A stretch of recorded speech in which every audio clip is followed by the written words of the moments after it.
Me convertí sola en mi casa escuchando alabanzas. Le pregunté a Dios dónde congregarme y a los pocos días asistí al lugar que me mostró en sueños. Hace de eso 21 años y es lo mejor que me ha pasado. Tú que me lees, corre a Cristo, el Señor te está esperando. Regrese a los caminos de mi Dios cuando cambie de país. El tiempo de Dios es perfecto y Él es fiel y me tomo cuando llegue a una casa de bendición para mí y mi familia. Gracias a Dios estoy en comunión con mi Padre. Bendiciones mis hermanos. Me encanta cómo predica este pastor con toda verdad, sin maquillaje, sin endulzar el oído con deidad, como manda nuestro Señor Jesucristo. Buenas noches, hermanos. Que el Señor les bendiga grandemente. Estoy muy contento de volver a verles a todos ustedes. Creo que hay gente esta noche aquí que no estuvo en el culto anterior. Era la primera vez que venían, ¿sí o no? A ver, ¿cuántos están aquí por primera vez que no nos habíamos...? Uy, un montón. Yo pensé que todos habían estado el otro día en el culto de... ¿Hoy qué día es? Hoy es jueves. No, hoy es viernes. ¿Cuándo fue el culto que Es que ya, mire, el martes. A ver, levanten la mano los que no estuvieron el martes. Entonces no estuvo nadie. Bueno. Entonces, está bien, claro, con razón la cosa de tanta foto y tanta firma. Yo decía, pero si ya lo hicimos el martes, ¿para qué quieren otra foto el jueves o el viernes? Claro, ahora entiendo. Disculpen. Hermanos, es que ya llevamos mucho tiempo fuera de casa, ya uno ya no coordina más. Me hace mucha gracia cuando hay gente que se me acerca y me dice, pastor, ¿se acuerda de mí? Yo le escribí el año pasado. Digo, ya, hermana, yo sé que usted me habrá escrito, pero y 5.000 personas como usted también. Lo peor es cuando se me acercan y me dice, pastor, ¿se acuerda de mi nombre? Digo, a veces no me acuerdo ni cómo me llamo yo. Salimos el 8 o el 9 de mayo de Tenerife. Viajamos a Madrid, allí cogimos otro avión, vinimos para Estados Unidos, hicimos escala en Nueva York.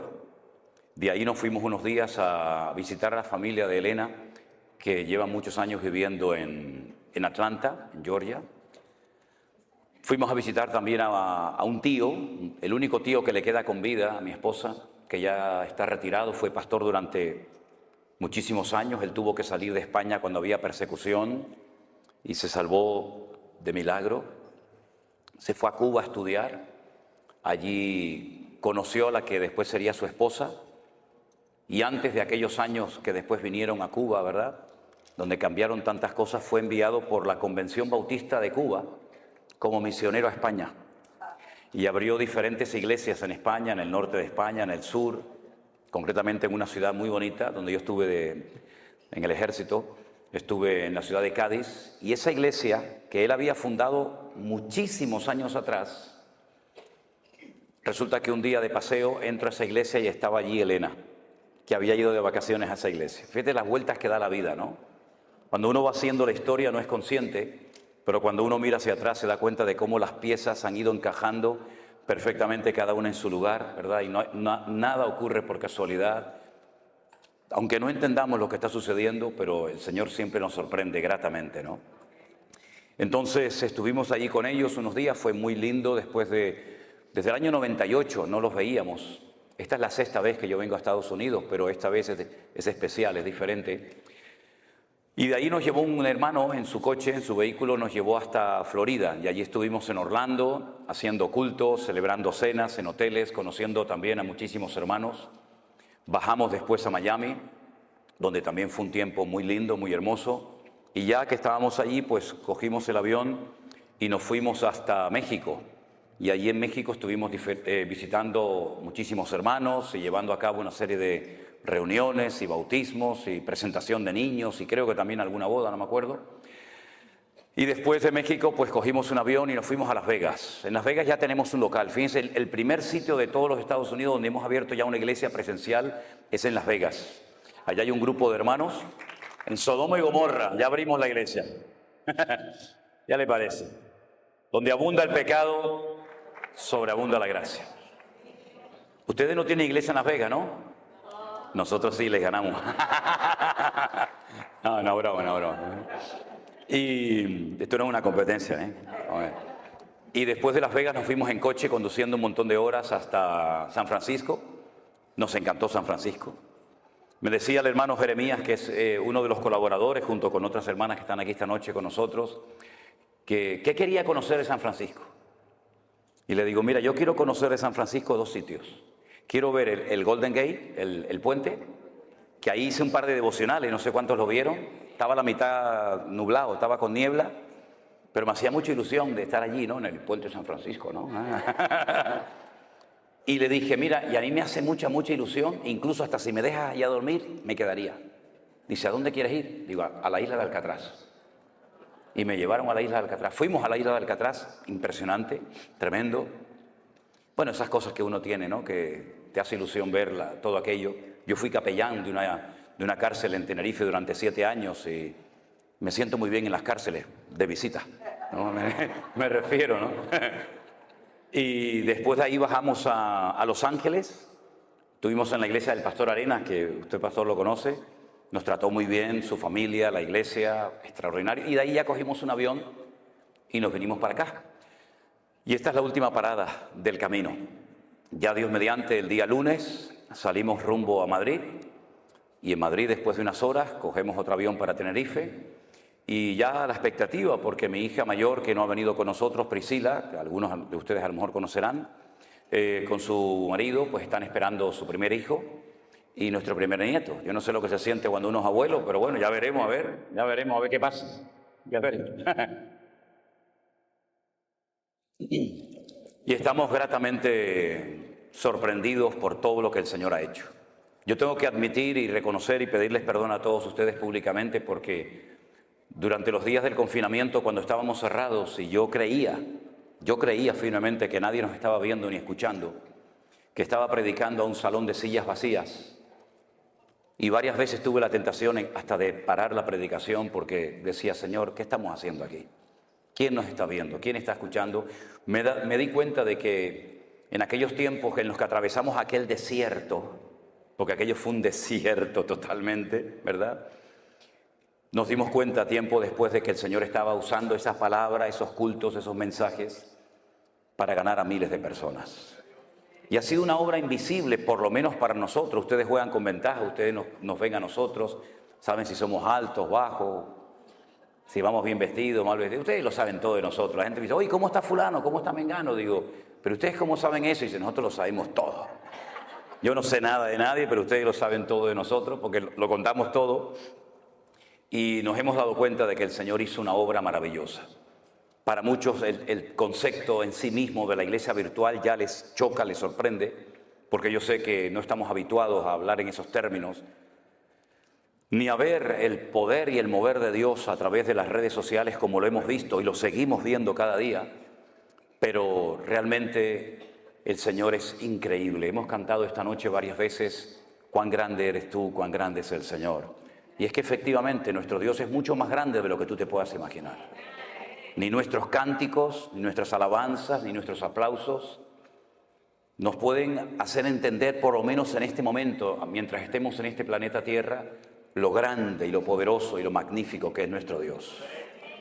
Pero a la misma vez, ese Dios tan inmenso, tan indescriptible para el lenguaje humano, se ha reducido, por decirlo de alguna manera, se ha acercado a nosotros en forma de hombre, con carne y hueso, y habitó entre nosotros, y pudimos ver su gloria. Y cuando caminaba por las calles de Israel, partió el rumbo de la historia en dos. Mira que hubo grandes profetas en la antigüedad, ¿verdad? Podríamos hablar de Jeremías, de Isaías, de Daniel, pero ninguno de ellos se pudo comparar jamás a la personalidad, a la figura de nuestro amado y querido Salvador, el Señor Jesús.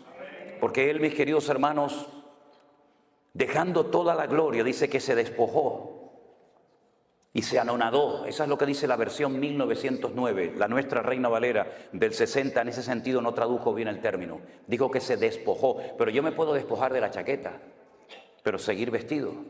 Pero Él se anonadó, lo cual significa que se hizo nada, ¿verdad? Y tomando forma de siervo, podía haber tomado forma de rey, de conde, de duque, de marqués. Tomó forma de siervo. Y estando en la condición de siervo, de hombre, se humilló a sí misma hasta lo máximo, ya no podía bajar más. Y dice que estando en la condición de hombre se hizo obediente, porque tú te puedes hacer hombre, pero ser un desobediente, un rebelde. Pero él optó a hacerse hombre obediente hasta la muerte, eligiendo la peor muerte de todas las que se han inventado por la raza humana, que es la muerte de cruz. ¿Qué les parece? Un descenso de la gloria al sepulcro. Pero a continuación dice el apóstol Pablo en la carta de los Filipenses, por lo cual, viendo este descenso, por lo cual Dios le exaltó hasta lo sumo y le dio un nombre que es sobre todo nombre, para que en ese nombre se doble toda rodilla de los que están en el cielo, en la tierra y aún debajo de la tierra, y toda lengua confiese que Jesucristo es el Señor. Den un fuerte aplauso a Él, aleluya. Ese es nuestro Dios, a Él la gloria en esta noche, aleluya. Pero, aunque no voy a hablar de este tema, pero sí quiero, como me dijo el pastor Norris hace un rato, dice, puedes alargarte esta noche un poco más porque mañana es sábado y la gente no trabaja. Entonces dije, esta es la mía, esta es la mía, amigo. Se hizo siervo, pero es que no todos los siervos en la Biblia eran iguales. Hay diferentes tipos de siervos en la Biblia. Estaba el que se llama el ecónomo. Un ejemplo de un siervo ecónomo, que la Biblia en el Nuevo Testamento lo llama el ayo, el maestro, fue José. José era un ecónomo, un hombre que adquirió toda la responsabilidad de la casa de su amo Potifar. Era un siervo, era un esclavo, pero con privilegios. Sabía leer, sabía escribir y tenía responsabilidades por encima de otros siervos. Qué curioso, para sus hermanos José era una amenaza y para José era una bendición. ¿Cómo es posible que a veces tú para algunos hermanos seas un peligro y para los inconversos seas un instrumento tremendo en las manos del Señor, verdad? Unos lo venden y otros lo compran. Y él fue un ecónomo, un hombre que marcó una diferencia en Egipto, y toda la administración económica de todo el imperio cayó sobre sus manos, porque era un siervo, pero un siervo ecónomo. Pero cuando Moisés escribe la ley, habla de un tipo de siervos que se llaman los doulos, que son los esclavos de amor. En la ley de Moisés había una ley que decía que cada cierto tiempo, cuando llegaba el año de jubileo, todos los esclavos tenían que ser puestos en libertad y las deudas se perdonaban. Usted me debe dinero a mí, llegaba el año de jubileo, ya no me debes nada. ¿Se imaginan si el Fondo Monetario Internacional cada 70 años le perdonara a todas las naciones de la tierra, a toda Latinoamérica, a toda África, las deudas que tienen? El mundo sería una maravilla, habría igualdad. Los ricos no serían cada vez más ricos, ni los pobres serían cada vez más pobres, ¿verdad? Habría una justicia distributiva y todos podríamos vivir en paz y sin la presión de no poder pagar ni siquiera los intereses de una deuda que jamás de los jamases se va a poder pagar. En Israel había una ley que era justa. Todas las deudas tenían que perdonarse cada 70 años. Y Jesús la mencionó en el Padre Nuestro. Perdónanos nuestras deudas como nosotros también perdonamos a nuestros deudores. Viene del año de jubileo. Y se le daba la posibilidad a los esclavos de irse, de empezar una vida nueva como ciudadanos libres. Pero corría la posibilidad, y de hecho ocurrió en varias ocasiones, esclavos que renunciaban voluntariamente a su libertad. Y para que sus amos no fueran acusados de explotadores, lo que hacían cuando un esclavo quería permanecer por el resto de su vida como esclavo, por amor y no por presión, su amo lo llevaba a la puerta de la ciudad donde se celebraban los juicios y las reuniones importantes y se tomaban los acuerdos, incluso hasta por escrito. Y delante de la presencia de 2 o 3 testigos de los ancianos de la ciudad, se le horadaba la oreja y se le ponía un zarcillo, se le ponía un pendiente. Y cuando tú veías a un hombre por la calle, hoy en día no, porque hay hombres que se ponen zarcillo y no saben ni lo que hacen más bien el ridículo, ¿no? Pero en aquellos días cuando a un hombre se le ponía un pendiente, la gente decía, mira, este hombre pudo haber sido libre y rechazó a su libertad por amor a su amo. El tercer tipo de esclavo que había era el upereta, que es el que se menciona en el texto de Filipenses que les acabo de mencionar, tomando forma de upereta, tomando forma de siervo. Era el siervo de siervos, el que estaba en el escalafón, en el nivel más bajo, para limpiarle los pies a la gente que venía a la casa de sus amos. Eran los que los romanos ponían abajo en galeras, en aquellos barcos de remo que cruzaban el Mediterráneo, y allí bajabas pero no subías. Allí te encadenaban y morías reventado. Allí no había vacaciones, no había misericordia, no había descanso. Allí el que bajaba no subía. Por eso Pablo dice, Cristo bajó, pero Él subió hasta lo más sumo, porque el Padre lo elevó, ¿verdad? Después estaba el ayo. El ayo es el que menciona Pablo. Dice que la ley, la Torá de Moisés, fue nuestro ayo, es decir, fue como un instrumento que nos llevó para conocer a Cristo. Y una vez que conocimos a Cristo, la ley ya dejó de cumplir su función, ¿verdad? Y el ayo era el siervo culto que sabía leer, que sabía escribir, y se utilizaba para entrenar al heredero. Y dice que mientras el heredero estaba bajo el ayo era superior a él, pero cuando el heredero crecía, ya el ayo no tenía ninguna función, ninguna razón de ser. Entonces vemos cómo en la Biblia hay distintos niveles, pero no solamente de servicio, sino también hay niveles de fe. Había personas a las cuales el Señor le decía, grande es tu fe. En todo Israel no he encontrado a nadie que tenga tanta fe como tú, pero sin embargo a otro de sus discípulos le dijo, hombre de poca fe, ¿por qué dudaste? Y dice que cada uno tiene que moverse según la medida de fe que ha recibido. Y hay diferentes operaciones, y hay diferentes ministerios, y hay diferentes manifestaciones del fruto del Espíritu Santo que mora en nosotros, y hay diferentes dones. Primera de Corintios 12, Romanos capítulo 12, nos hablan de los únicos dones que hay. A mí me llama la atención que a veces la gente dice, yo tengo el don de no sé qué. Yo digo, ¿y eso dónde está? Yo tengo el don de Dios. Eso no es un don, señora o hermana. Eso es una habilidad que usted aprendió. No es un don tocar la guitarra. Para aprender a tocar la guitarra usted tiene que estar años y sacar callos en sus manos. Eso no es un don, eso es un talento, es una habilidad. Un don es algo que usted tiene de la noche a la mañana sin aprenderlo, sin adquirirlo. Pero un talento es algo que usted puede ir cultivando y desarrollando con el paso del tiempo. No, yo tengo el ministerio de limpiar la iglesia. Eso no es un ministerio. No me digan. No. Bueno, vamos a dejarlo ahí porque se van a enfadar conmigo algunos. Y yo no venía a hablar de esto esta noche. Cierre sus ojos un momentito, vamos a orar, porque yo creo que el tema que tengo esta noche para compartir con ustedes, que es un estudio predicado, creo que nos puede hacer mucho bien, y espero que la palabra del Señor nos hable y nos ministre en esta noche. Yo voy a pedirle al hermano Luis, si es tan amable, hermano, venga un segundo. Haga una oración para que la palabra que el Señor hoy puso en mi corazón, que compartiera con todos ustedes, sea de bendición para la iglesia y para todos los que posteriormente la van a escuchar. Oramos, hermanos. Padre Dios, venimos delante de tu presencia, reconociendo, Señor, tu poder. Gracias. Gracias, Dios mío. Todo lo que tenemos y todo Gracias, lo que Señor. hacemos por tus méritos, Señor. Aleluya. Te damos las gracias, Señor, porque enviaste el Espíritu Santo. Amén.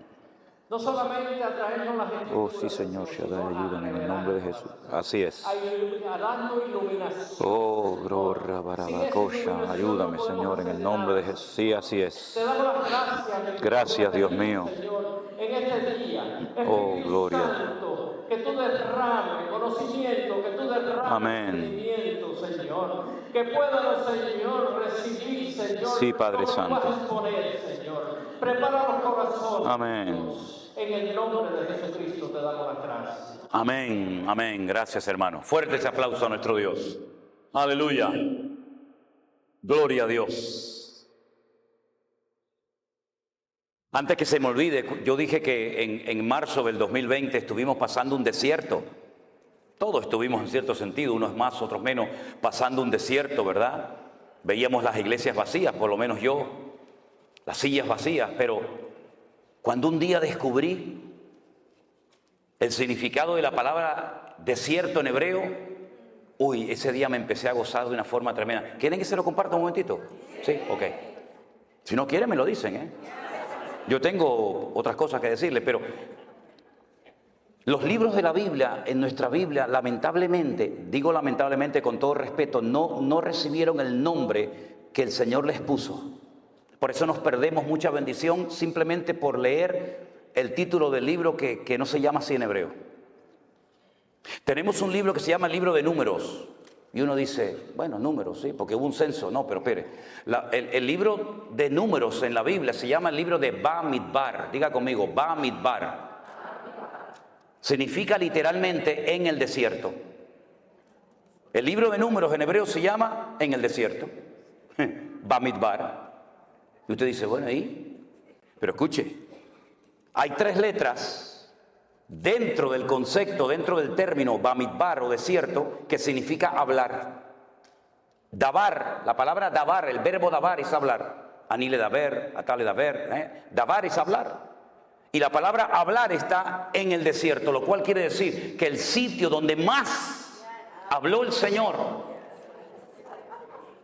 fue en el desierto. Así que cuando esté atravesando un desierto, dele gloria a Dios, porque es el lugar donde más habló el Señor. Más que en Canaán, habló en el desierto. Gloria a Dios. Bueno, ahora nos vamos al libro de Bereshit, que es el libro del Génesis. Bereshit tiene 6 letras y son la unión del verbo bara, shit. Bara es el verbo crear, no hacer, crear. Shit es el número 6 en hebreo. Creó 6. Y en el libro de Bereshit o en el libro de Génesis, en el capítulo 9, se relata una historia muy, muy interesante.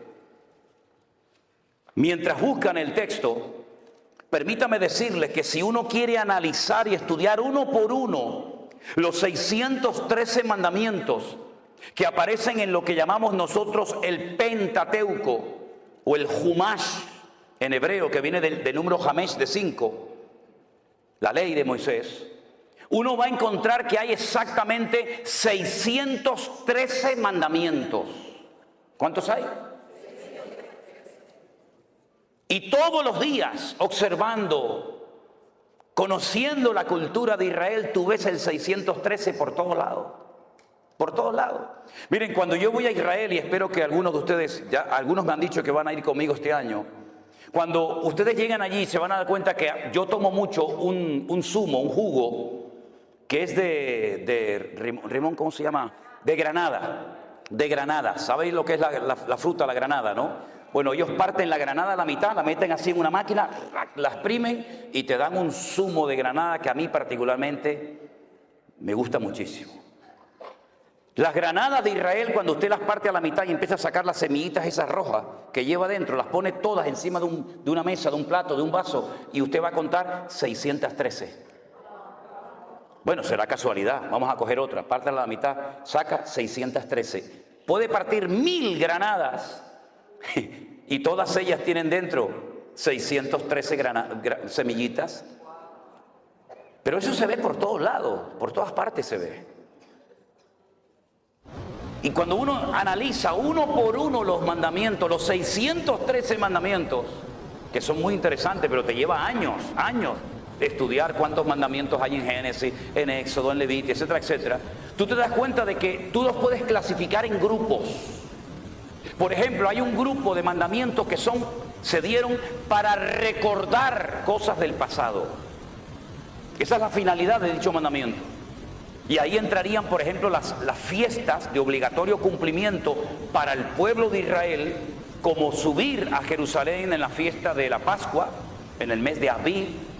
Aviv, en hebreo, con V, es primavera, el mes de Aviv. Entonces dice, pero eso aparece en Tel Aviv. Claro, Tel es monte, Aviv es primavera, el monte de la primavera, ¿no?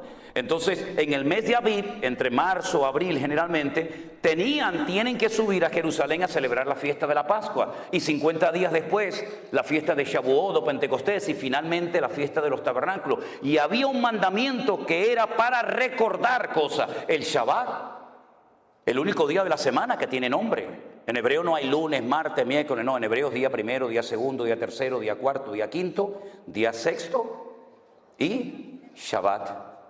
Shabbat, Shevet, siéntate. Shevet, Shevet, siéntate. Shabbat, Shabbat, quédate quieto, no te muevas. Eso es lo que significa, ¿verdad?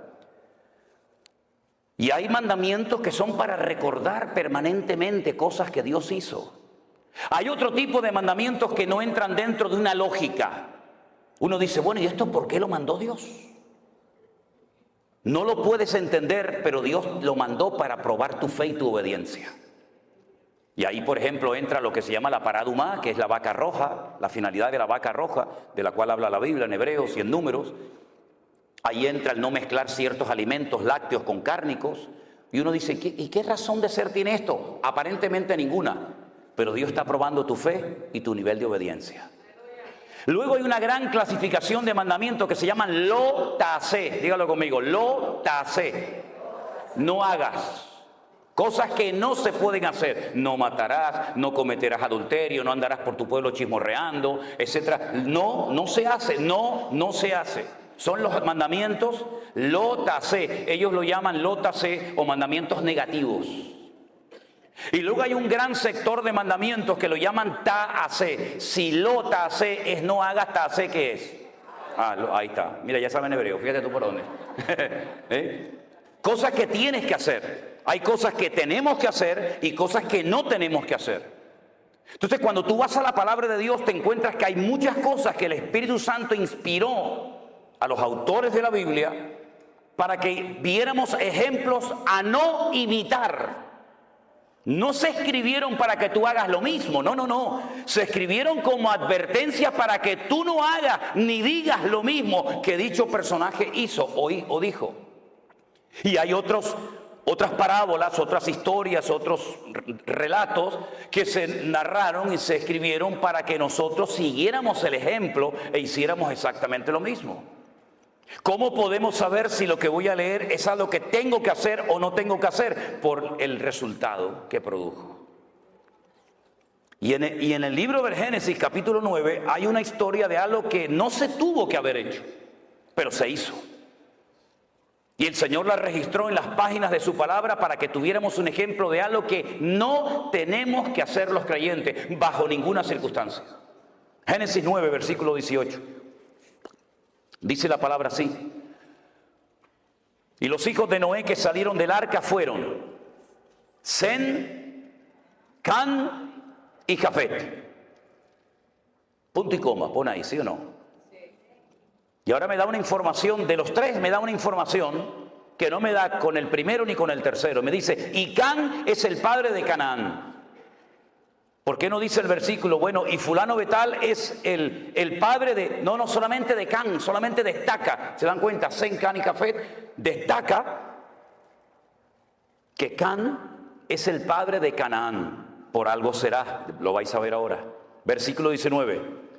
Estos tres son los hijos de Noé y de ellos se llenó toda la tierra. Toda la raza humana desciende de ellos. Es un estudio muy interesante ver qué naciones descienden de Jafet, de Sem, de Can, ¿verdad? Pero no es el tema ahora. Después comenzó Noé a labrar la tierra y plantó una viña. ¿De dónde sacó esa viña? Si toda la tierra estaba anegada en agua, seguramente ya la tenía dentro del arca. Se llevó muchas semillas, no solamente animales. Se llevó muchas semillas, muchas plantas que posteriormente cuando él sale, las planta. Entonces él planta una viña y bebió del vino y se embriagó y estaba descubierto en medio de su tienda. Para los que no sepan, yo creo que esto es algo que todo el mundo sabe, pero simplemente a modo de información. Si usted planta una viña y usted coge las uvas y las pisa y saca el jugo, el vino, si usted lo mete en una barrica de madera o de lo que sea, usted no tiene que meterle alcohol a eso. Eso fermenta y eso ya lleva el alcohol incorporado. Por eso cuando dice la gente, no, es que los discípulos y Cristo no bebían vino con alcohol, eso es mentira. Eso es rotundamente falso. Hay solamente dos formas, y yo he hecho una de ellas. Solamente hay dos formas de extraerle el alcohol, en este caso al vino, y es por un proceso químico que se hace en un laboratorio y se extrae el alcohol de una copa, de una botella de vino, o por envasado al vacío. Si usted no le extrae el alcohol al vino y si usted no lo envasa al vacío, eso que usted pisa, sí o sí lo va a ver que hierve y al poco tiempo eso tiene alcohol. Eso es así. Y entonces Noé lo que hace es que planta una viña y se ve que, porque esto que leemos en unos minutos, esto llevó mucho tiempo, plantar una viña, crecer, ¿verdad? Plantarla, cultivarla, pisarla, elaborarla, eso llevó mucho tiempo, pero la Biblia te relata condensadamente la historia y dice que él bebió de ese vino, se embriagó y estaba totalmente descubierto en medio de su tienda. Ya en el tiempo del Génesis el Señor había cubierto la desnudez de Adán y Eva. Y lo que hace es que se descubre. Cuando ya el Señor había establecido el principio de que ya el hombre no podía andar por ahí desnudo, sino cubierto. Aunque me llama la atención que la ropa se inventó para cubrir, pero hay algunas personas que usan una ropa que lo que hace es que lo descubre. Pero bueno, eso es un tema para otro día. Can, vuelvo otra vez a decir, padre de Canaán, ya es la segunda vez que lo dice. Ya es la segunda vez que lo dice. Y Canaán no existe. Existe Sem, Can, Jafet. De momento Canaán no está por ningún lado, pero dice que Can fue su padre, vio la desnudez de su padre y lo dijo a sus hermanos que estaban fuera. Fue con el chisme. Fue con el cuento a sus hermanos. Oye, papá está borracho, está desnudo en la tienda. ¿Y por qué no te callas la boca y lo tapas? Para que no se entere nadie. ¿Por qué estás divulgando? ¿Por qué estás extendiendo esto? ¿Esto qué edificación va a traer a la familia? Ninguna. Tápalo, cúbrelo y calla la boca y aquí no ha pasado nada. Pero no, él va, divulga, cuenta el chisme a sus hermanos. Y entonces sus hermanos, Sem y Jafet, tomaron la ropa, la pusieron sobre sus propios hombros y andando hacia atrás, cubrieron la desnudez de su padre, teniendo vueltos sus rostros y así no vieron la desnudez de su padre. En el texto en castellano, en español es imposible captar esto, pero si usted lee este texto en hebreo, el texto nos da a entender que Can intentó hasta abusar sexualmente de su padre. Es como cuando muchas veces me dice, pero bueno, ¿con quién se casaba la gente? Caín, ¿con quién se casó? Bueno, el texto hebreo escribe una partícula, unas letras, que cuando usted lee y nació Caín, en el hebreo dice y otro más. Eso no se tradujo al castellano. Y nació Abel y otro más, u otra más, puede ser masculino o femenino. En este caso el texto en castellano no nos lo relata. Yo sé que para algunos puede ser una sorpresa, pero cuando usted lee el texto en hebreo y lo analiza letra a letra, palabra a palabra, usted se va a dar cuenta que no solamente se rió de su padre, no solamente fue con el chisme y con el cuento a sus hermanos, sino que incluso quiso hasta abusar sexualmente de su propio padre. Es durísimo lo que estoy diciendo. Fíjense lo duro que es que después en la ley de Moisés se establece, no puedes ver la desnudez ni de este, ni de este, ni de este, ni de la otra, ni de otro, ¿verdad? Y lo establece claramente. Y de entonces dice que ellos cubren la desnudez de su padre. Y me llama mucho la atención, déjenme que les lea este versículo que dice, tenemos una hermana pequeña que no tiene pechos. Usted dice, ¿usted está leyendo la Biblia? Sí, claro. Estoy leyendo en Cantares capítulo 8, para que no se asusten. Tenemos una hermana que no tiene pechos. ¿Qué haremos de nuestra hermana cuando pregunten por ella? Bueno, tal vez tenía un defecto, tal vez era falta de desarrollo, de madurez, pero van a preguntar por ella y van a decir, ¿a la niña qué le pasa? ¿Qué le pasa al niño? No, le pasa algo, ¿no? Y entonces, de una forma poética, en literatura poética hebrea dicen, si ella es un muro, edificaremos sobre ella un palacio de plata. Y si fuera una puerta, la guarneceremos, la adornaremos con tablas de cedro. En otras palabras, vamos a hacer todo lo contrario a lo que hizo Can, que fue con el chisme y con el problema, el pecado que había cometido su padre. Nosotros vamos a cubrirla. No encubrir. Encubrir dice que el que encubre no prosperará. Pero el amor cubrirá multitud de pecados. Parece lo mismo, encubrir a cubrir. No es lo mismo. El que encubre no prospera, dice la Biblia. Pero el amor nos permite cubrir la falta del hermano, que no se entere nadie. Oye, déjalo, no pasa nada. ¿Estás arrepentido? Busca al Señor, sí, amén, ya está. Queda entre tú y yo, ya está. Usted sabe que la mejor manera de divulgar una noticia es contársela a un cristiano evangélico. Eso ni el WhatsApp ni el Facebook, eso corre como la pólvora. Cuando se despierta Noé, porque tarde o temprano se tenía que despertar, se despierta de su embriaguez y supo lo que había hecho su hijo más joven. Se enteró. Y entonces hace Noé algo, dice algo que no es un ejemplo a seguir. Ya dije antes que hay ejemplos a no seguir, a no imitar y ejemplos a imitar. Y en este caso, cuando este hombre se despierta, sale de su embriaguez, dice: maldito sea Canaán. Y aún no había ni nacido. Salieron del arca Sem, Can y Jafet. No se habían reproducido en el arca. Él está hablando de un personaje que aún no había nacido y antes de nacer ya lo maldice. Canaán. ¿Quién era Canaán? El hijo de Can. Por consiguiente, el nieto de Noé. Lo maldice. Y la maldición es la siguiente: siervo de siervos serás a tus hermanos. No vas a levantar cabeza nunca. Vas a ser un criado, un siervo de todo el mundo. Y dijo más: bendito sea por Jehová mi Dios, sea Sem, y sea Canaán su siervo. Engrandezca el Dios a Jafet y habita en las tiendas Sem, y sea Canaán su siervo. Vivió Noé después del diluvio 350 años y fueron todos los días de Noé. ¿Cuántos? 950 años y murió. Y uno dice: ¿cuántos años? No se preocupe, que aún hubo uno que vivió más. 969 vivió en Matusalén, 19 años más que este. ¿Qué le parece? Lanza una maldición. ¿Hizo bien en decir aquello? No. Pero marcó el destino de Canaán. Y yo les pregunto a todos ustedes que ya son conocedores de las Escrituras, ¿cómo se llamaba el país al cual el Señor quiso llevar a su pueblo de Egipto, cruzando el desierto, rumbo a dónde? A Canaán. Qué curioso, ¿no? La gente de ese país, los cananeos, que no eran originarios de Canaán, por ejemplo, los filisteos vinieron de Europa. Sí, los famosos filisteos, los enemigos acérrimos del pueblo de Israel y de David y de Saúl, eran de la isla de Creta, la que después pastoreó, ¿se acuerdan? La iglesia en Creta, Tito. Ellos fueron de Creta y ocuparon toda la costa mediterránea de Israel, de tal manera que ellos controlaban el comercio que entraba y salía. Ellos todavía en aquellos tiempos dominaban las 5 ciudades de los filisteos. Por eso ahora entiende por qué David cogió 5 piedras.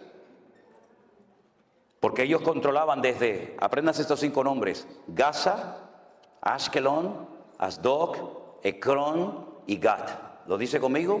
Gaza, Ashkelon, Asdod, Ecrón y Gat. Entonces, ¿este de dónde es? No, este es de Gat. Dame 5 piedras por si acaso vienen los 4 detrás y me los cargo también a los 4. ¿Qué te parece? No era por si fallaba la puntería, no, yo le voy a acertar porque es tan grande que es imposible no darle. Es por si vienen los otros 4, el de Gaza, el de Askelón, ya de paso también ya los paso y me los llevo. Ahora fíjense qué interesante. Allí estaban los filisteos, allí estaban los moabitas, los amonitas. Allí estaban todos los cananeos cuando el Señor quiso trasladar a su pueblo de la esclavitud a una tierra de maldición. Y uno dice: pero los cananeos eran malditos, ¿por qué Dios no los llevó a otra parte del mundo? Porque el Señor quería que su pueblo cambiara la tierra y no que la tierra los cambiara a ellos. Porque nosotros somos de este mundo, vivimos en este mundo, pero no somos de este mundo. Y no es el mundo el que tiene que afectar y cambiar la vida de la iglesia, sino la iglesia cambiar las modas y la corriente de este mundo. Y cuando la iglesia no se mete en el mundo se mete en la iglesia, que es lo que lamentablemente ha sucedido. Entonces encontramos que los cananeos están bajo una maldición. Todos los cananeos, por supuesto el primero Canaán, pero luego todos los demás. Qué curioso. Yo en el fondo de lo que quiero hablar en esta tarde y despejar dudas es el famoso tema de las maldiciones. Porque me he encontrado con centenares de preguntas hace unos meses atrás de creyentes, gente nacida de nuevo, que estaban asustados y preocupados por el tema de las maldiciones, si se pueden heredar o no. Y algunos me citaban parte de Éxodo capítulo 20. ¿Saben que Éxodo capítulo 20 es de los 2 capítulos que hay, Deuteronomio 5 y Éxodo 20, donde aparecen los 10 mandamientos? ¿Verdad? Y el Señor le dice que al pueblo de Israel que Él visita la maldad de los padres sobre los hijos hasta la 3ª y 4ª generación. Y me citaban así el texto y yo les decía, no lo mutile, no lo corte, siga. No lo corte, siga citándolo. De los que me aborrecen, que no es nuestro caso, hermanos. Dios visita la maldad de los padres sobre los hijos hasta la 3ª y 4ª generación de los que me aborrecen. Pero para 1000 generaciones será bendita la generación del justo. ¿Y cuánta gente vive bajo esa opresión? Y asustados y con miedo. ¿Será que yo estoy maldecido porque mi abuelo le pegó? ¿O mi abuelo fue un alcohólico? ¿O mi madre fue...? ¿Qué está diciendo? ¿Quién enseñó esa barbaridad, esa locura? Yo voy a ir despejando con la palabra, no con argumentos humanos. Yo no vengo aquí a entretenerles a ustedes, yo vengo aquí a predicar la palabra de mi Dios. Y yo le voy a ir despejando con la palabra falsos argumentos y falsas posturas teológicas que han hecho mucho daño al pueblo de Dios. Ya le acabo de mencionar que Dios visitaba la maldad sobre los padres, sobre los hijos de los padres hasta la 3ª y 4ª generación de los que me aborrecen. Por lo tanto, el creyente, el nacido de nuevo, el que es templo del Espíritu Santo, el que ha pedido perdón por su pecado, ahí no tiene por qué sentirse aludido. Porque usted no aborrece al Señor, que yo sepa, que yo sepa. Ahora, si hay alguien aquí que aborrece a Dios, agárrate, mi hermano. O bueno, más que mi hermano, mi amigo. Porque hermanos no. Resulta que cuando llegan a la tierra de Canaán, que no es Israel todavía, bueno, a veces se le cita como la tierra que fluye leche y miel, ¿sí? Para no mencionar lo de Canaán, Israel todavía no se llamaba la tierra que fluye leche y miel. Y entonces la gente dice, oye, pues si fluye leche y miel, allí tiene que haber vacas por todos lados. Si para que corra la leche, tiene que haber millones de vacas. No. Mira, te lo voy a decir de otra manera para que lo entiendas mejor. Es tierra de palmeras y de dátiles. Es lo mismo, tierra que fluye leche y miel. Miel de palmera, como la que tenemos en Canarias, miel de dátiles. Y el higo ese que tiene púas, lo aplastas y sale una leche. Entonces yo te voy a llevar a una tierra de palmeras y de dátiles, de leche, de higo y de miel de palmera. A esa tierra yo te voy a llevar. Pero allí a la tierra que yo te voy a llevar no es como la de Egipto, que no hace falta orar por lluvia, allí siempre hay agua. ¿Por qué? Porque viene el río más largo del mundo, 6.666 kilómetros de largo. Siempre hay agua en Egipto. En Israel no. En Israel vas a tener que comportarte bien para que yo mande la lluvia temprana y la lluvia tardía. Y depende de tu conducta en la tierra, actuará el cielo. De ahí viene lo de atar y desatar, permitir o no es permitir, ¿verdad? Y resulta que cuando entran a la tierra prometida, Josué, que ya había aprendido la lección hace 40 años atrás del fracaso de los espías que vinieron con un informe negativo y sembraron un espíritu de desánimo y de derrota en el pueblo, él opta por mandar a 2. ¿Se acuerdan? Y les dice, entren en Jericó y que nadie se entere que ustedes están ahí. Ustedes son espías, los otros eran exploradores. Son 2 palabras en hebreo diferentes, no tiene que ver una cosa con otra, aunque se traduce igual en la Reina Valera. Entren a Jericó, ¿y dónde pueden entrar sin levantar sospecha 2 extranjeros? A un burdel, a una casa de prostitución donde entran y salen hombres y no van a levantar sospecha como si entraran a cualquier otro lugar. Entonces, entren y averigüen cómo está la situación de adentro hacia afuera. Y cuando llegan a la casa de Rahab, la ramera, la dueña del prostíbulo, Rahab le dice, escuchen, hemos oído lo que Jehová vuestro Dios hizo por vosotros cuando os sacó de Egipto.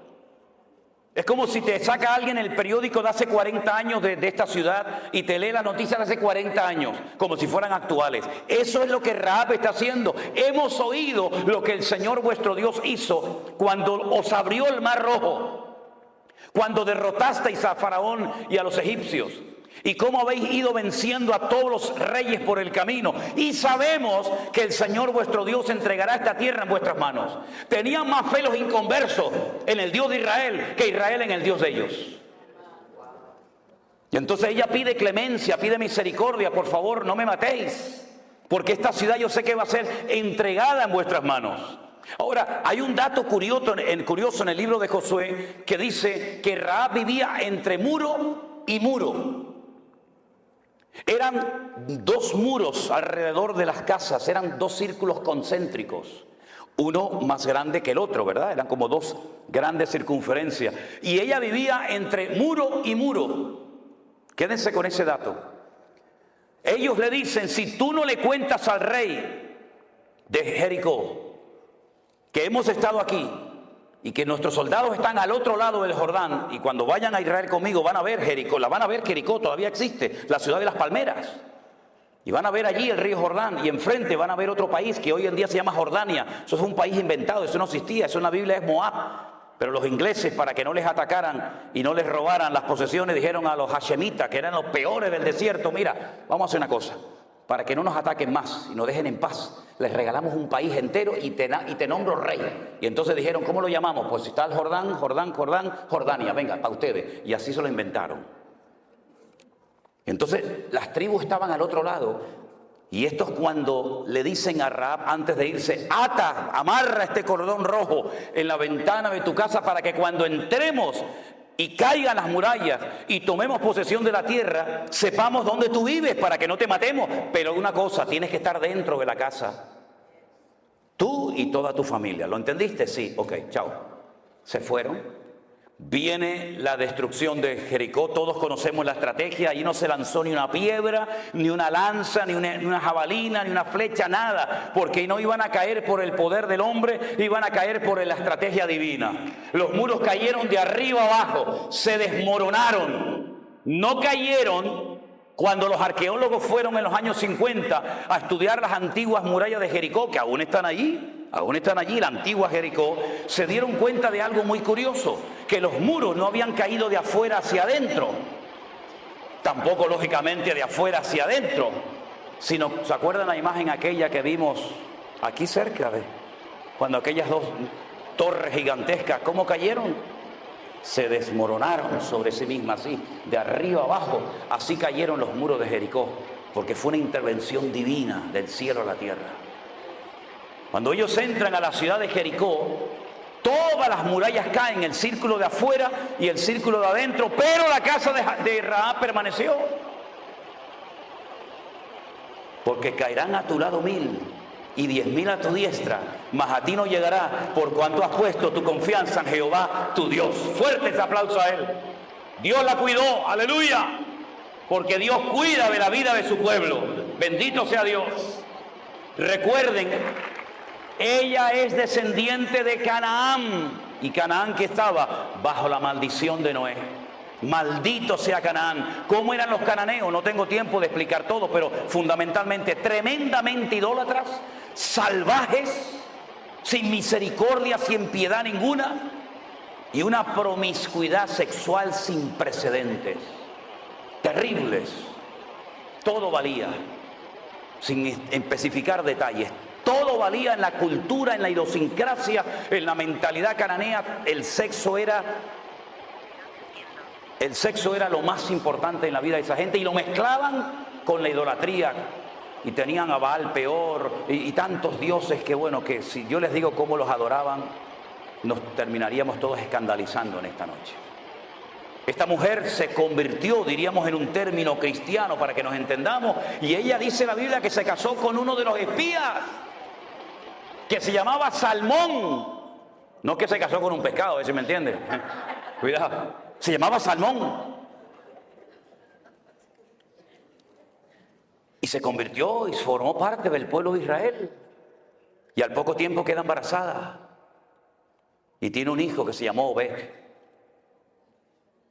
Y Obed crece y tiene un hijo que se llamó Booz. Y Booz se casó con Ruth. Y tuvo un hijo que se llamó Obed, Isaí, David, Judá y todas las tribus de Israel. Y uno ve que aquella maldición que venía desde los tiempos del diluvio se cortó definitivamente hasta el punto que en la genealogía de Mateo capítulo 1 aparece Rahab como antepasada del rey David y como uno de los antepasados del Señor Jesucristo. ¿Por qué? Porque Él rompe toda maldición y ahora nos lleva de gloria en gloria, de victoria en victoria y de triunfo en triunfo en el nombre del Señor. Él cortó la maldición de Noé. Lo único que lo puede cortar es una genuina y auténtica conversión a Cristo. De modo que si alguno está en Cristo, nueva criatura es. Las cosas viejas pasaron, he aquí todo es hecho nuevo. Y dice Ezequiel capítulo 18, verso 19, venga conmigo, ¿tiene su Biblia a mano? Ezequiel capítulo 18, verso 19. Mire lo que dice la palabra de Dios. ¿Por qué no leen algunos de estos textos? Parece que los arrancaron de sus Biblias. Si dijereis, ¿por qué el hijo no llevará el pecado de su padre? A ver, que me lo expliquen, ¿por qué? Porque el hijo hizo según el derecho y la justicia. Guardó todos mis estatutos y los cumplió. De cierto vivirá, que fue lo que hizo Rahab. Era una mujer bajo la maldición de Noé, estaba maldita. Pero ahora ella se ha convertido, guarda los estatutos del Señor, cumple la palabra y dice, y de cierto vivirá. El alma que pecare, esa es la que morirá. El hijo no llevará el pecado del padre, ni el padre llevará el pecado del hijo. La justicia del justo será sobre él y la impiedad del impío será sobre él. ¿Cuántos dicen amén? En otras palabras, ahora entienden la absurda pregunta que los discípulos en Juan capítulo 9 le hacen al Señor cuando ven a un ciego de nacimiento y le dicen al maestro: Señor, explícanos esto, para que este muchacho naciera así, en esta condición que nunca ha visto, porque hubo gente que vio y perdió la vista y la recuperó. Pero hubo personas como este de Juan capítulo 9 que nunca había visto. Entonces explícanos, Señor, ¿quién pecó, este o su padre, para que este haya nacido ciego? Siempre especulando, siempre tratando de buscarle las cuatro patas al gato, ¿verdad? Siempre tratando de buscarlo, ¿verdad? De complicarnos la vida. Y el Señor le dice: no, no es así. No es que pecó ni este, ni su padre, sino que este nació ciego para que la gloria del Señor hoy se manifieste en él. Y veáis que hay poder en el nombre del Señor para cambiar vidas y desgracias. Y cuando Juan, que estaba allí, oye esta explicación, y el Señor le pone en su corazón escribir un evangelio, lo hace de una forma extraordinaria, magistral. Él dice que, lo dice incluso en el evangelio que escribió, que muchas cosas hizo el Señor y muchas cosas dijo el Maestro que no todas se escribieron. Él dice, dando su opinión personal: pienso que si se hubieran escrito todas las cosas que dijo e hizo el Señor, no cabrían los libros en el mundo. Pero estas se han escrito para que creyendo en Él tengáis vida eterna. Y entonces lo que hace es que analiza y ve todo el ministerio de Jesús. El hombre más cerca del corazón de Dios en el Antiguo fue David. Y el hombre más cerca del corazón de Cristo en el Nuevo fue Juan. El único que le dijo: ¿quién es, Señor? Yo no te voy a entregar. Todos dijeron: ¿quién? ¿Seré yo? ¿Seré yo? ¿Seré yo? Yo no sé que yo sé que no soy. ¿Quién es, Señor? El único que se recostó sobre Cristo y oyó el latido del corazón del Maestro. Él vio todos los milagros del Señor Jesús, todos. Incluso se llevó a María, su madre, como encargo en la cruz, ¿se acuerdan? Las conversaciones que habrá tenido con ella. Pero entonces él dice: de todo lo que el Señor hizo, yo voy a escoger 7 solamente. Y no lo llamó milagros, lo llamó señales, marcas en el mundo espiritual. Y entonces en el capítulo 2, 4, 5, 6, 6, 9, 11... Él es como si tuviéramos 7 cámaras de filmación, 7 cámaras de vídeo grabando en esta noche aquí. y después juntáramos todo el material de las 7 cámaras, la que está allá arriba, la que está por los costados, la que está enfrente, juntáramos todo el material y lo pudiéramos ver, la pregunta es, ¿cuál de las 7 proyectó la verdad? ¿Aquella? ¿La de la izquierda? ¿La de la derecha? ¿Cuál de las 7 cámaras grabó la verdad? Todas, de diferentes puntos de vista. Unos de atrás para adelante, unos de adelante para atrás, unos de arriba abajo. 7 visiones diferentes de la misma escena, del mismo culto. Eso es lo que hace Juan. En el capítulo 2 dice, yo estuve allí cuando le dieron agua y él la convirtió en buen vino. En un vino excelente que dejó al catador, al maestresala, con la boca abierta diciendo, pero ¿qué has hecho? Has guardado el mejor vino para el final. Cuando el bueno se pone al principio y después ya cuando están ya que no disciernen de derecha a izquierda, le pones el malo. Pero tú lo has hecho al revés. Es que lo mejor está por venir, mi hermano. Y entonces muestra el Señor de la calidad. Pero en el capítulo 4 viene un hombre y le dice, tengo un siervo que está enfermo, pero Señor, no hace falta que venga, di la palabra y mi criado sanará. Y entonces cuenta el milagro enseñando que el Señor es el Señor del espacio, no lo limita al espacio. Ay, amigo, pero en el capítulo 5 va al estanque de Betesda y le dice a un hombre, ¿quiere ser sanado? Y le dice, es que no tengo a nadie que me meta. ¿Quieres ser sanado, sí o no? ¿Cuánto tiempo llevas ahí? 38 años, levántate, toma tu lecho y anda. Y es el Señor del tiempo. No lo limita el tiempo ni el espacio. Y en el capítulo 6 camina por encima de las aguas. Él domina la creación y no la creación lo domina a él. Pero también en el capítulo 6 multiplica los panes y los peces. Porque es el Señor del tiempo, del espacio, de la calidad. Y es el Señor también de la cantidad. Con lo poco, con su bendición alcanza y sobra. En el capítulo, espera. En el capítulo 9 le dicen, ¿quién pecó este o sus padres? Y él dice, ni él ni su padre. En otras palabras, yo voy a romper hoy una regla que para ustedes ha sido una atadura durante años. Es creer en la mala suerte, creer en las maldiciones hereditarias. No, es que tiene que nacer gente enferma para que yo me glorifique en ello. Y finalmente, esperen. En el capítulo 11... la prueba final. Si hubieras estado aquí, mi hermano no habría muerto. ¿Qué le está diciendo Marta y María? Por culpa tuya mi hermano está muerto ahora. ¿Sabes? Yo te llamé. Tú nos enseñaste. Clama a mí y yo te responderé. Y yo clamé. ¿Y por qué no viniste? Pedid y se os dará. Yo pedí y no recibí nada. Yo llamé y no se me abrió la puerta. Yo busqué y no te encontré. Y ahora vienes y mi hermano ya hiede porque hace 4 días que está muerto. Si hubieras estado aquí, mi hermano no habría muerto. Ahora, ¿para qué vienes? Ya es demasiado tarde. Los judíos creían y creen que a las 72 horas, a los 3 días, el alma se va del cuerpo y nunca regresa.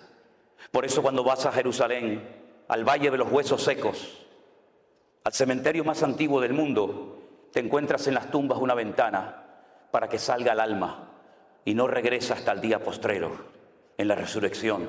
Y Jesús le dijo, pero María, por favor, Marta, yo soy la resurrección y la vida. ¿Qué estás diciendo? El que cree en mí, aunque esté muerto, vivirá. Y le dice Marta y María, yo sé que mi hermano resucitará, pero no ahora, en el día postrero. Es una fe a largo alcance, pero no la sabes acercar a tu realidad, a tu vivencia personal de ahora. Mucha fe en el cielo, mucha fe en la gloria, mucha fe en la nueva Jerusalén, pero ahora eres incapaz de creer que Dios hoy te puede sorprender con un milagro. Vamos al cementerio y dice, Lázaro, sal fuera. Y yo he estado en la tumba de Lázaro. Me metí dentro de la tumba de Lázaro y quise probar por mí mismo lo que dice la Biblia, que lo llamó a gran voz. Me metí dentro de la tumba de Lázaro, que no es así horizontal, sino es como una escalera así como bajando. Y cuando estaba bien abajo en la tumba le dije, antes de entrar a los de arriba, grítenme con toda su fuerza. Y no se oye nada. Y menos con una piedra, que en este caso ya no está. Pero el Señor lo llamó y Lázaro salió fuera. Entonces en esos capítulos 2, 4, 5, 6, 6, 9, 11, usted puede ver que no hay nada ni nadie que detenga al Señor. ¿Por qué? Porque Él es el Rey de Reyes y Señor de los Señores. Apláudele ahora siquiera a Él. A Él toda la gloria, a Él la honra, aleluya. Él lo cambia todo. Él lo cambia todo. Rahab llegó a ser antepasada del mismísimo rey David. Dejó la prostitución, dejó la mala vida. Llegó a ser antepasada del Señor Jesucristo. Porque no importa lo que tú hayas hecho o cómo te hayas comportado, el Señor perdona y olvida. Hay creyentes que ni perdonan ni olvidan, pero nuestro Dios siempre al corazón arrepentido, al contrito y humillado, tú no despreciarás. ¿Verdad? Y ese es nuestro Dios. Es un Dios que torna toda maldición en bendición. Dice Gálatas capítulo 3, verso 10. Vengan conmigo. Gálatas capítulo 3, versículo 10.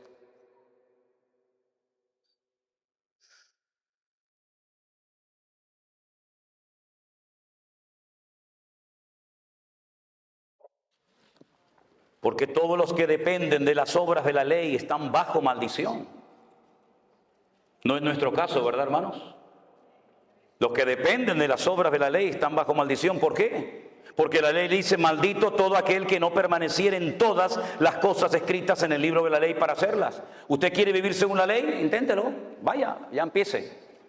Si usted es capaz de cumplir una ley perfecta de 613 mandamientos, siendo un ser humano imperfecto, finito y limitado, inténtelo. Pero le digo de antemano que no lo va a poder conseguir nunca. Nunca lo va a poder cumplir, porque si quisiera incluso hoy en día decir: yo prefiero vivir según la ley y no según el cristianismo, según el evangelio, hay más de 430 mandamientos que no va a poder cumplirlos porque no hay templo en Jerusalén, y todos ellos dependen de que hay templo en Jerusalén. Pero si quiere intentarlo, allá usted. De nada le sirve poner las 2 velitas encendidas el Shabbat,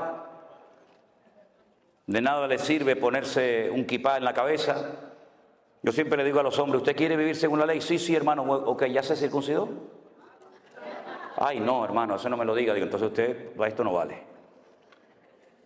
Por las obras de la ley ninguno se justificará delante de Dios, dice la Biblia. Es evidente, porque el justo por la fe vivirá.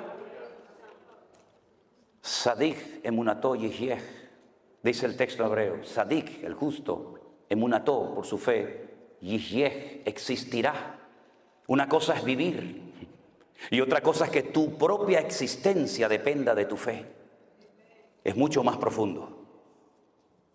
La ley no es de fe, sino que dice: el que hiciere estas cosas vivirá por ellas. Pero Cristo nos redimió de la maldición de la ley, hecho por nosotros maldición, porque escrito está: maldito todo aquel que es colgado de un madero. Para que en Cristo Jesús la bendición de Abraham alcanzase a los gentiles, a fin de que por la fe recibiésemos las promesas del Espíritu.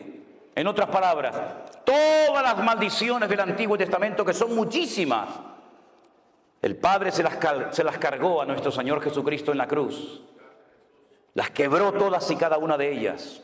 Y la última palabra, las últimas palabras de Cristo en el madero, en la cruz, fueron: consumado es. Tetelestai. Consumado, pagada está la deuda.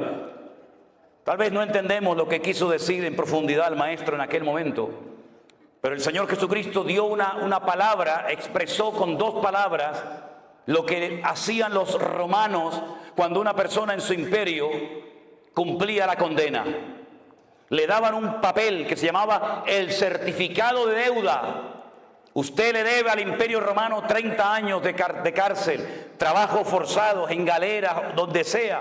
Cuando usted cumplía la condena, ponían su nombre, su apellido, su condena, el día que entró, el día que salió, y abajo ponían el sello del Imperio Romano y ponía la misma expresión, la misma palabra que el Señor Jesucristo, minutos antes de morir, la pronunció en la cruz del Calvario.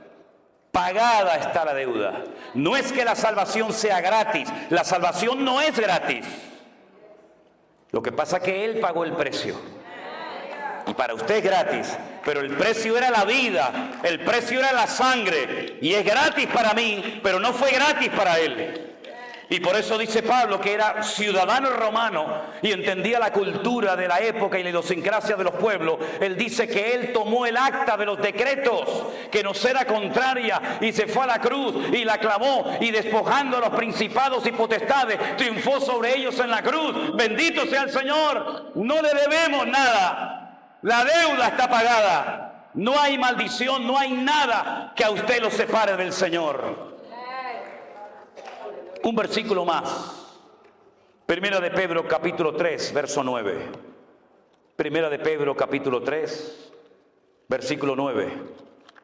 Un texto también muy interesante a tener en cuenta.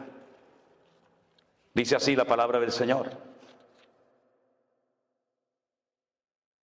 Bueno, vamos a leer del 8. Finalmente, sed todo de un mismo sentir, compasivos, amando fraternalmente, misericordiosos, amigables. Verso 9. No devolviendo mal por mal, ni maldición por maldición, sino por el contrario, bendiciendo, sabiendo que fuisteis llamados, ¿para qué? Para que heredaseis bendición. ¿Para qué hemos sido llamados nosotros? Para heredar bendición. Si mis antepasados fueron terribles, yo no tengo culpa de ello. Yo no voy a tener que rendir cuenta por la vida de ningún antepasado. Yo tendré que rendir cuenta delante del Señor por mi vida propia. Y es muy fácil decir, no, es que yo soy así porque mi padre era así. No, usted es así porque usted quiere ser así. No le eche la culpa a su padre. Incluso fíjense lo que les voy a decir. No es que el diablo me tentó, es que el diablo llega hasta donde usted le deje llegar. Déjese de cuentos. No le deis lugar al diablo, dice la Biblia, ¿sí? Si le da lugar lo va a tomar, pero si usted se somete a Dios, resiste al diablo, huirá de vosotros, dice la Biblia. Así que no le eche la culpa al diablo de que anoche se emborrachó. Usted se emborrachó porque se quería emborrachar, déjese de cuento. Engaña a otro si quiere, a mí no. No, es que se me presentó la tentación y el diablo me tentó y me fui con otra. No, tú te fuiste con otra porque te querías en el fondo ir con otra. Porque el diablo te tienta porque conoce las debilidades de tu corazón. Porque hay gente que no es tentada nunca por la droga, porque nunca anduvieron en ese camino. Y porque hay gente que son tentadas en ciertas cosas, porque son las rendijas que le tienes abierto al enemigo, que él las conoce perfectamente. Y cuando estás rodeado de luz, cuando estás en medio del campamento de los santos, cuando estás entre los hermanos, el enemigo ni se te ocurre acercarte, pero en el momento en el que bajas la guardia y en el momento en que nadie te observa, si tu corazón no es limpio, no verás a Dios, porque dice la Biblia que solamente los limpios de corazón verán a Dios. Pero no quiero terminar este estudio, este mensaje, sin citar el famoso versículo de, pero hermano, y si no damos el diezmo, no estamos en maldición. Sí, ya sé que es en Malaquías, ¿eh? Gracias por recordármelo, ¿eh? Dicho sea de paso, el último libro de nuestra Biblia es el libro del Antiguo Testamento. ¿Cuál es? Malaquías. En hebreo no. En hebreo son los mismos libros que los nuestros, pero el orden es diferente. ¿Y por qué los judíos quitaron a Malaquías del último libro del Antiguo Testamento, de la Tanaj, como lo llaman ellos? Y pusieron Segunda de Crónicas. Porque cuando usted termina de leer el Antiguo Testamento, dice la palabra maldición. Y para no terminar de leer la Biblia, el Antiguo Testamento, mencionando la última palabra maldición, lo ponen en otro sitio para no terminar con la palabra maldición, sino con el nombre Israel. Porque la palabra Israel es muy interesante porque termina con una letra que se llama la letra Lamed, que es la equivalente a la L, nuestra. Y cuando usted empieza a leer la Biblia desde el principio, la primera letra que se encuentra es una letra que se llama la letra Bet, que significa casa y son 4 preposiciones, pero bueno, es la letra Bet.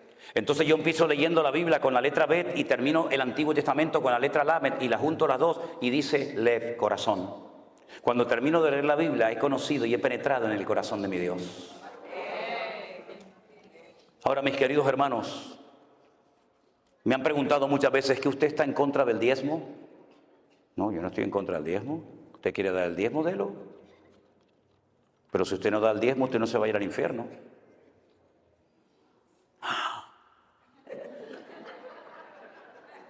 Pastor, arréglalo después usted lo que estoy rompiendo.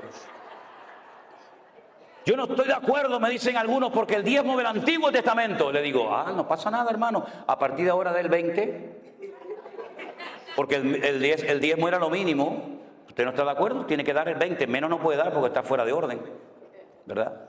Pero mire, hermano, yo le voy a decir una cosa. Cuando el pueblo de Israel entró en la tierra prometida con Josué, el Señor le dijo a Josué, hay que repartir la tierra a esta gente. toma medidas de la tierra, a cordel, toma medidas, ¿verdad? Y echen suertes. Era el sistema en la época. Echen suertes y a ver, ¿a dónde le toca a Simeón? Al norte, venga, vete para el norte. Desde aquí hasta aquí, desde aquella montaña hasta esta piedra, esto es tuyo, ahí te queda. Manasés, ustedes son muchos, la mitad de Manasés se va al otro lado del Jordán y la otra mitad se viene para acá porque ustedes son mucha gente. Adán, mira, Adán como son pequeñitos, llévalos para arriba, para el norte, allí en los altos del Golán, allí está Adán. Y a los benjaminitas, pues los lleva. Y entonces repartió toda la tierra. Y resulta que cuando faltaba una tribu por recibir tierra, el Señor le dice a Josué, a ellos no le des tierra. Los levitas. Y dijeron, no, yo soy vuestra tierra, dice el Señor. Entonces, si no puedo sembrar, si no puedo tener animales, si no puedo dedicarme a la agricultura, a la ganadería, entonces ¿de qué vivo, Señor? Dice, no pasa nada. Le voy a pedir a las tribus restantes, a las 11 que tienen tierra, que separen el 10% de sus beneficios y se lo den a ustedes, para que ellos se dediquen a lo material y ustedes se dediquen a lo espiritual.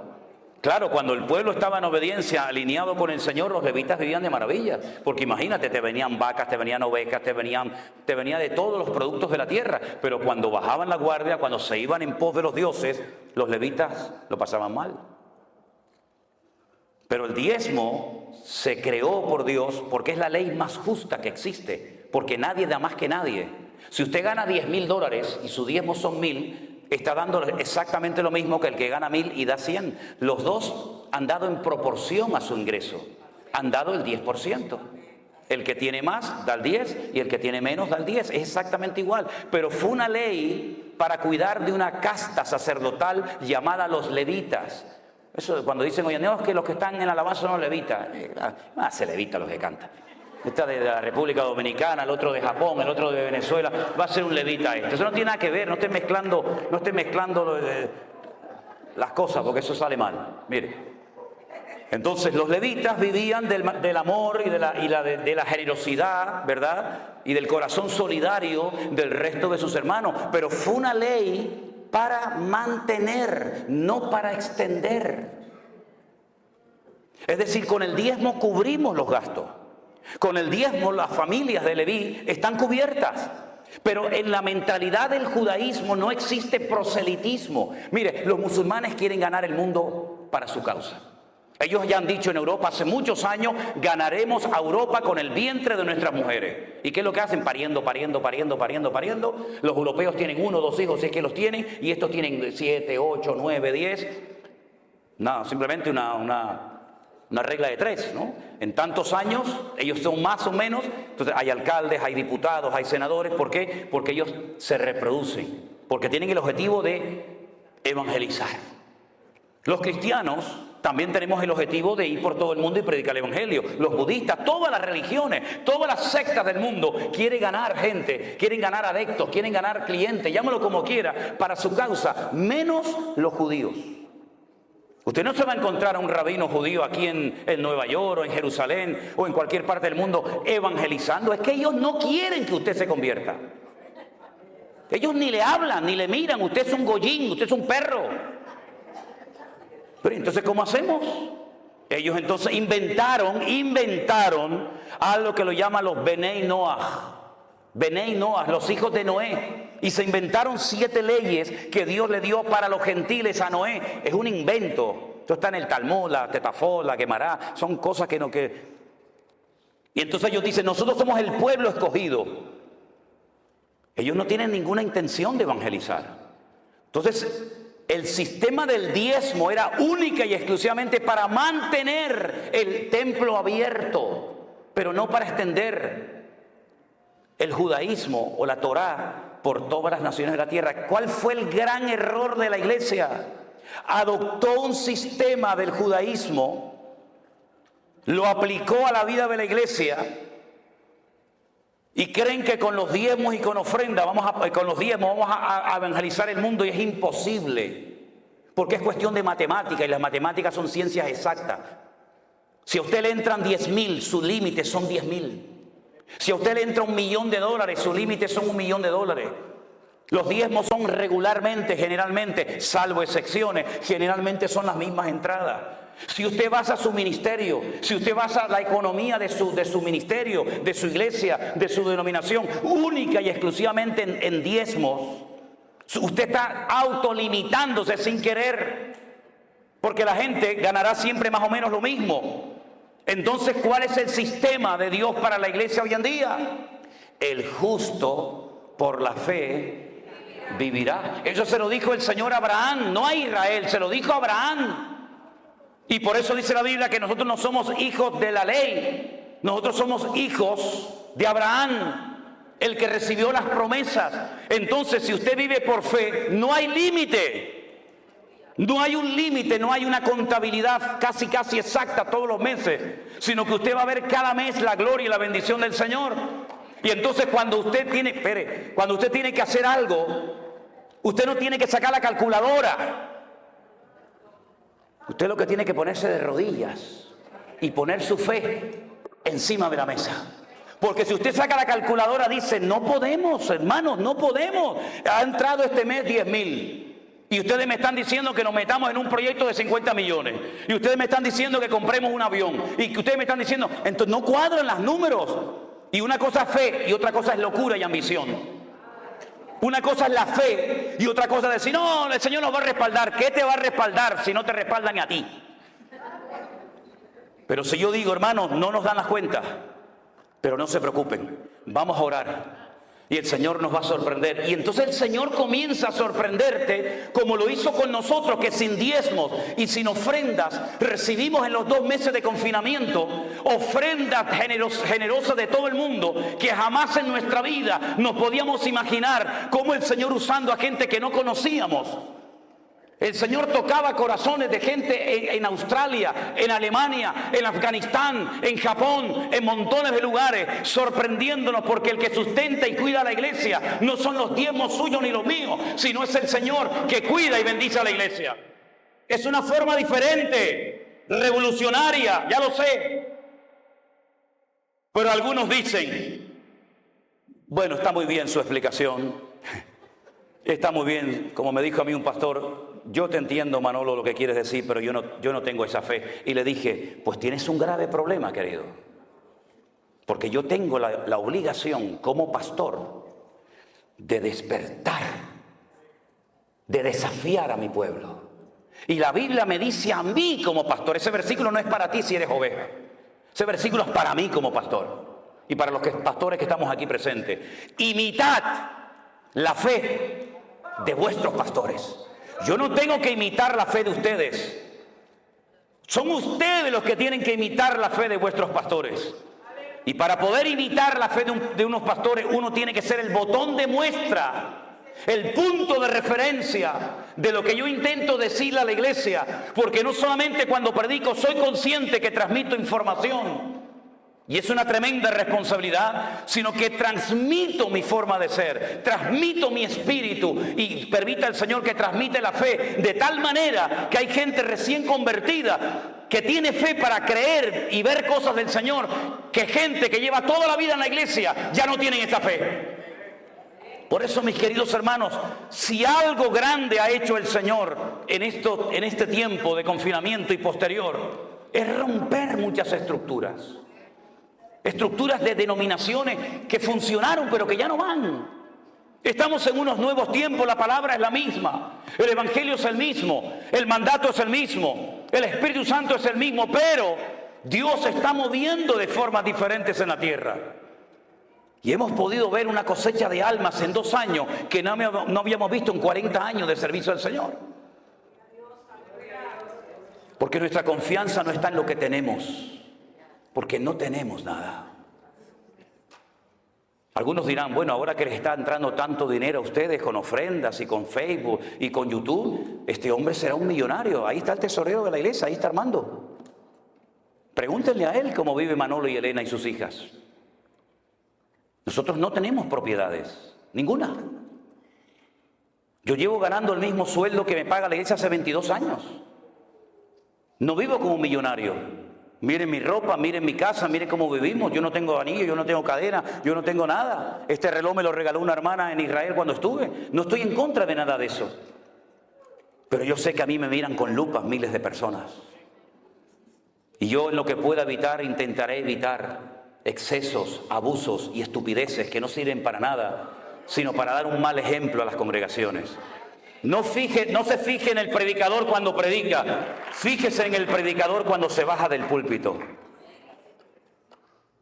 Y sobre todo mire a la familia del que predica. Porque de nada sirve que uno aquí arriba te aplaudan y te quieran y todo eso, si luego tu vida es un desastre a nivel personal y familiar. Hermanos queridos, vivamos en la libertad gloriosa de los hijos de Dios. Ninguna condenación hay para los que están en Cristo Jesús, los que no andan conforme a la carne, sino conforme al Espíritu. Cierra tus ojos en esta noche, mi querido hermano. Podríamos hablar mucho más de muchas cosas, pero como dice el refrán, al buen entendedor, con pocas palabras le basta.